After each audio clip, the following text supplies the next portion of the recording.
Arestado sa Quezon City ang isang Pinay dahil umano sa pang-aabuso sa sariling mga anak kasabot ng asawang German.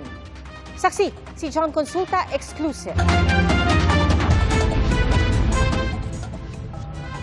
You have the right to remain silent. Anything you say can be used against you.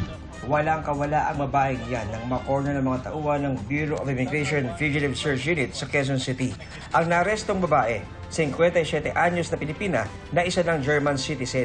Ayon sa Bureau of Immigration, may Interpol Red Notice laban sa kanya dahil sa pang-aabuso raw niya at ng asawang Aleman sa sarili nilang mga anak na babae.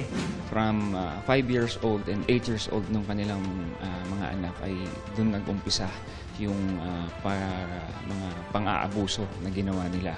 Sinasabi pa doon na ito ay binivideo pa nila.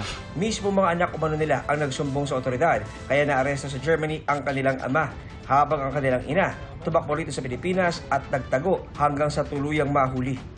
Isa to sa mga tinututukan natin na mga cases, lalo na ng mga fugitives dito sa atin, na involved sa sexual offenses.